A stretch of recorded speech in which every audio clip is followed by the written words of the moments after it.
Доброго времени суток, уважаемые зрители канала «Голос Анха». И в этом видео я расскажу о дне зимнего солнцестояния, которое случится уже 22 декабря. Зимнее солнцестояние – это самый темный день в году. У большинства людей не будет сил и желания что-то либо делать. Если у вас в эту пятницу выходной, это замечательно. В противном случае не стоит слишком загружать себя работой и делами. Соединение Солнца и Меркурия сделает нас с вами более импульсивными и агрессивными. Будьте добры к людям и не делайте поспешных выводов. Это самый опасный день в декабре. Для большинства жителей планеты Новый год начинается 1 января. По китайскому календарю отсчет следующих 12 месяцев начинается 10 февраля. А предки наши считали началом нового периода жизни самый короткий день в году.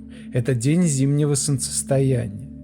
Пройдя этот день, дни наконец-то начинают увеличиваться, а ночью уменьшаться. Так что если вам уже надоело просыпаться в темноте и возвращаться домой в таких же условиях, можете вздохнуть с облегчением. Зимнее солнцестояние – это момент пробуждения. Наши предки верили, что в этот день все оживает и начинает возрождаться. Солнцестояние символизирует начало нового пути, новой жизненной программы. И на это есть несколько причин. Во-первых, зимнее солнцестояние знаменует старт нового цикла. Этот день считается началом астрологической зимы, в которую входят 3 знака – Козерог, Водолей и Рыбы. И с этого дня постепенно восстанавливается равенство между ночью и днем. Во-вторых, с точки зрения ведической культуры, зимнее солнцестояние совпадает с началом Уттараяны. Это полугодовой период, длящийся до середины июня и означающий активную деятельность полубогов. В Индии праздник Уттараяны является одним из главных. И в-третьих, в этот день происходит переход в Козерог. Первое зимнее созвездие, связанное с планированием будущего. Поэтому 21 и 22 декабря считается идеальным временем для планирования и определения приоритетов на предстоящий год. Каждая этническая группа воспринимает зимнее солнцестояние по-своему. Однако для всех это важное и праздничное событие. В Европе зимнее солнцестояние знаменует начало Йоля, самого святого и мощного праздника, который длится 13 дней.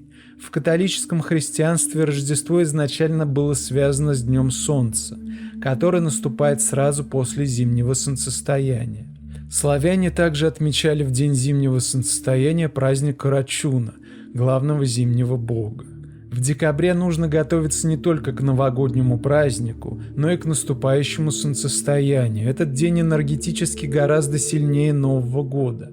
Его силу можно использовать не только для реализации желаний и построения планов. Чтобы извлечь максимум пользы из этого дня, важно соблюдать четкую последовательность, подготовка и само солнцестояние. Зимнее солнцестояние – это переход к новому этапу в жизни. Для этого необходимо подготовиться. Подготовка начинается с очищения. Сначала очистите пространство. Наведите порядок в доме. Избавьтесь от вещей, которые не использовались или почти не использовались в течение последнего года. Удалите пыль и грязь со всего, включая посуду и украшения. При очистке поверхности используйте раствор с солью по возможности. Достаточно 1-3 ложек соли на литр воды в ведре. Это удалит негативную энергию и подготовит пространство для накопления позитивной энергии. Готовясь к уборке, сосредоточьтесь на позитиве.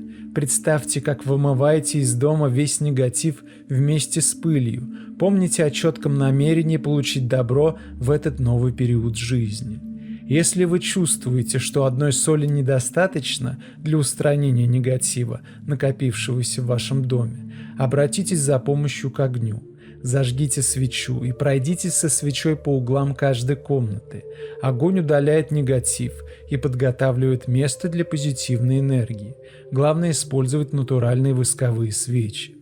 После уборки или на следующий день, когда вы останетесь одни, положите перед собой лист бумаги и запишите все тяжелое, что таится в вашей душе и сердце. Когда весь негатив выплеснется наружу, положите бумагу на тарелку и посыпьте ее солью на 2-3 минуты, после чего сожгите бумагу и пепел смойте в проточной воде. А на сегодня это все и помните. Также принято загадывать желания в день зимнего солнцестояния, что означает возрождение жизни. Желания загадывают на рассвете. Встаньте лицом к востоку и посмотрите в сторону восходящего солнца. Загадывая желания, будьте как можно более подробны. Всем мира и добра. До новых встреч!